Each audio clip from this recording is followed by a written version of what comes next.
Hello and welcome to Telegraph Studio and Business Reporter's Water and Energy Sustainability Campaign, hosted by the Telegraph Online. I'm Alistair Greener and today I'm talking to Martin Chilcott from 2 Degrees. Good morning. Good morning. We hear this term sustainability all the time now, but what does sustainability mean in a business context? Well, let's give it some context.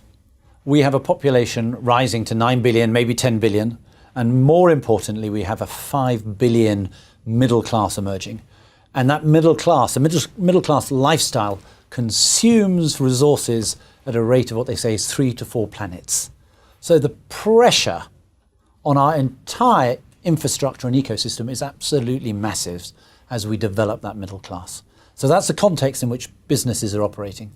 And if you understand that context, you can see that soon we'll stop even bothering to talk about sustainable businesses, because businesses will be sustainable or they just won't be in business at all because they've got to cope with those pressures. The challenge is that we recognise sustainability is good for our planet, but what about business? Does sustainability make good business? And if so, how? Yeah, I mean, that has been, I think, the debate for many years, but I think it's a dying debate. There's plenty of evidence now that companies that score well on sustainability indexes outperform their peers who don't score so well. So there's clear correlation between running your business sustainably and being a successful business. And I think it's two things that are happening. One is that in the modern world, businesses and brands that have purpose sell better. So if you go to Unilever, the Unilever brands that are growing fastest are those that have social impact and social benefits as part of their core brand offering. And at the same time, of course, sustainability means eco-efficiencies. If I'm using less energy, less water, producing less waste, if I am putting my supply chain at less risk over fines and regulation, of course I'm taking cost out of the business, taking risk out of the business, making it more resilient. If it is good business, how do manufacturers try to adopt sustainable solutions? What are the dominant methods? Well, let's start with the big brands and the retailers. Quite rightly, they start off by looking at their own operations and the things that are under their control.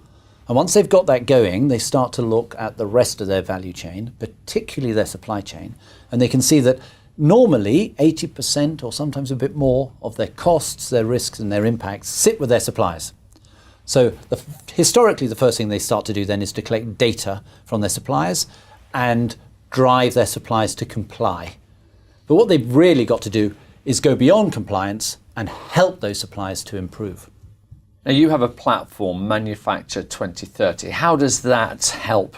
So it's focused on global manufacturing. It's a single platform that brings together retailers, major brands, and their suppliers at scale, large numbers, hundreds and thousands of companies, thousands of individuals. And it uses the expertise of the crowd to bring together the knowledge that's embedded in those organizations and those people, surfaces it, shares it, and enables organizations to learn faster from each other. Why 2030?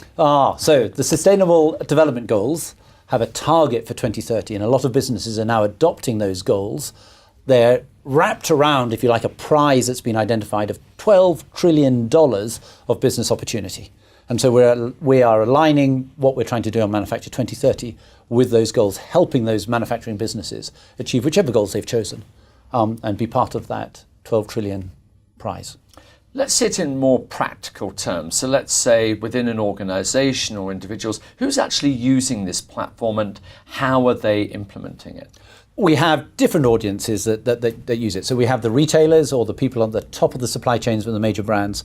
And their interest in this is how can they engage their suppliers at scale and get their suppliers to make their sustainability objectives a priority. And very often those companies have signed up to particular commitments that they're trying to follow through with. And this enables you to organize your supply chain around those commitments. Then you have the operational managers in the factories, the engineers, the quality managers, health and safety managers. And they are trying to reduce the energy, the waste, the water usage in the factories. And so the tools that we use help them reach out to that knowledge base that exists on the platform and take the insights that they need for them to be able to move forward and make a difference. It all sounds great. Do you have any examples of where this collaboration, this exchanging of ideas on this platform has actually worked and led to sustainable solutions? Yeah, so we've just finished a chunk of work with 21 companies who are using a particular tool that we call the M2030B. And those companies have started to reduce their annual energy bill significantly. And it's worth just stepping back a moment. On average in the UK, manufacturing companies improve their energy efficiency about 1% per annum, which is a pretty low rate of improvement. We think that we can get them up to about 7 or 8%, and that actually is best in class. After just 1 month of using the tool, the 21 companies were identifying on average 4.4% energy improvements that they are now managing, which they'll be driving out by the end of the year. So we're beginning to see, even after a relatively short period of time, some real positive changes taking place. Let's say that I'm a retailer and I've completely accepted everything you've said and I join. Tell me a little bit more about what I'm going to do and how I'm going to work it. Well, let's assume you've made some public commitments, and those commitments are about your supply chain, your manufacturing supply chain. You're reducing carbon or energy or water waste. What we enable you to do is to bring together and engage your suppliers at scale, where you can work with them around your objectives and policies to make it a priority for them. Then you can help them use the tools where they can improve their own operations in their own factories. The example being that 4.4% energy reduction inside a month being identified. And then thirdly, you can measure the progress they're making over time so you can manage that supply chain much better. We talked earlier on about how much work there was left to do. We are making progress.